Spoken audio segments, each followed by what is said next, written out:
My dear listeners, this is an original sci-fi story I wrote for you. If you'd like to support me, just subscribe to the channel, it really helps the growth. The storm came from the northern ridge without warning, which was the only way storms came on Haven 4. Ranger Dara Solis made it back to the outpost with the wind already screaming. She sealed the door, stood in her warm kitchen listening to the world dismantle itself outside, and was quietly grateful to be inside. She had not yet found the Verith cub bleeding on her floor. That part came next. She'd spotted him on the return. A shape in the snow her eyes had almost written off as deadfall. He was perhaps 4 years old in Verith terms, roughly equivalent to a large, terrified 8-year-old. His left foreleg was bent wrong. He tried to bite her when she picked him up. She didn't blame him. The Verith were the apex predators of 3 star systems and the most reluctant participants in the Haven Accords, the reason, currently, that those accords might collapse. Tensions with Earth had been building for 8 months. 2 weeks ago, the Verith delegation had walked out of treaty talks. The diplomatic situation, as her supervisor described it, was a lit fuse of unknown length. Here was a Verith cub, shaking on her floor, watching her with amber eyes full of pain. "Okay," Dara said, mostly to herself. "Okay." She had basic veterinary supplies. She had no Verith-specific medications.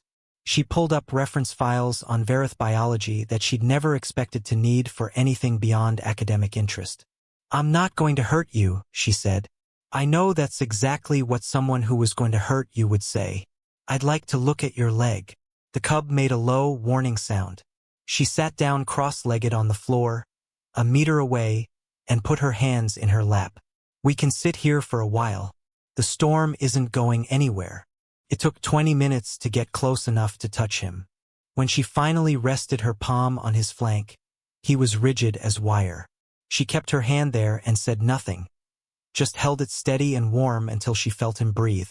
The leg was a clean fracture. She talked through every step before she did it.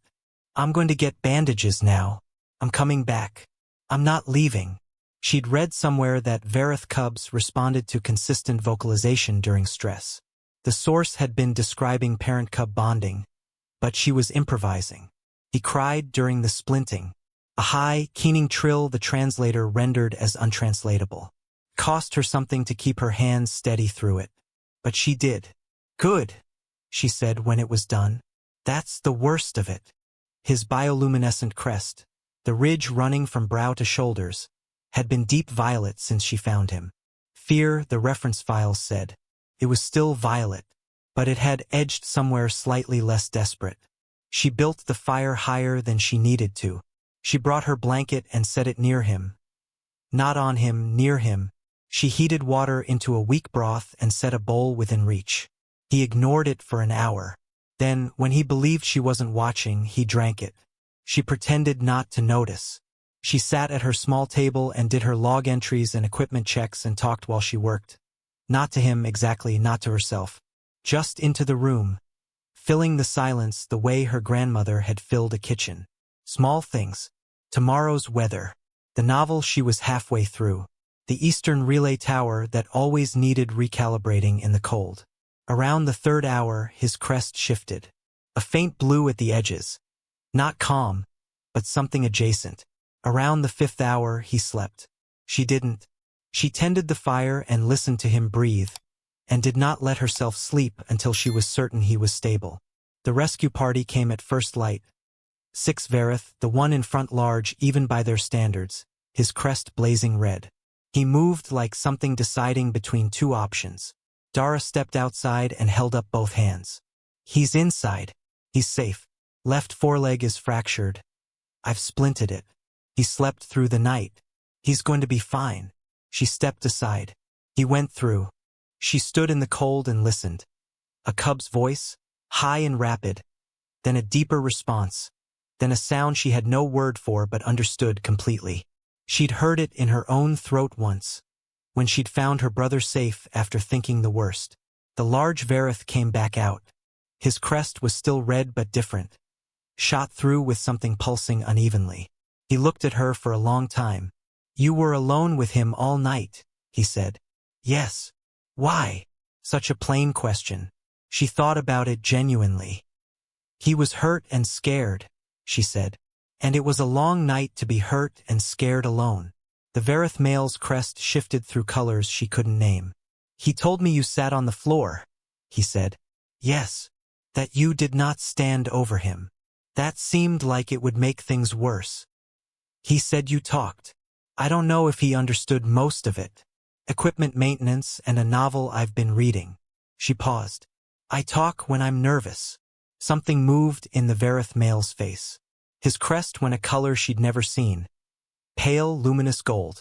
He lowered his head. It was slow, deliberate, the kind of gesture that cost something. My cub is the son of the Speaker of the Western Reaches, he said. He went missing 2 days ago. I have been searching since. Pause that felt like weather. I could not tell the delegation why I was absent. That is not how we show concern. Among my people. We do not display it. She thought about the sound through the walls. She chose her words carefully. I understand, she said. She didn't think he believed her. But he looked at her the way people do when they're recalibrating something, and the gold in his crest held steady. My cub told me you sang to him. Her face went warm. I wasn't sure he was awake. I was just filling the quiet. What was the song? A very old, simple one. My mother used to sing it. It's about not being afraid of the dark, because the dark is just the sky with the lights off. The Verith male was silent. That is a strange thing to believe, he said. Yes, she agreed. Humans are strange. He made a sound she didn't expect, low, reverberant. The translator, after a pause, rendered it as acknowledgement. Genuine. Warm. I will return to the delegation, he said. There are things I need to say. He paused at the threshold. Ranger. My cub's name is Varric. Dara, she said. He repeated it once in Verith, the consonants reshaped, barely recognizable, but there. Then he went inside to his son. The Haven Accords were signed 11 days later.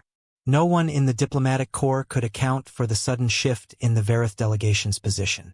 The Speaker of the Western Reaches said only that he had recently been reminded of something. That trust is not built in treaty rooms. It is built in small rooms, in storms, on floors.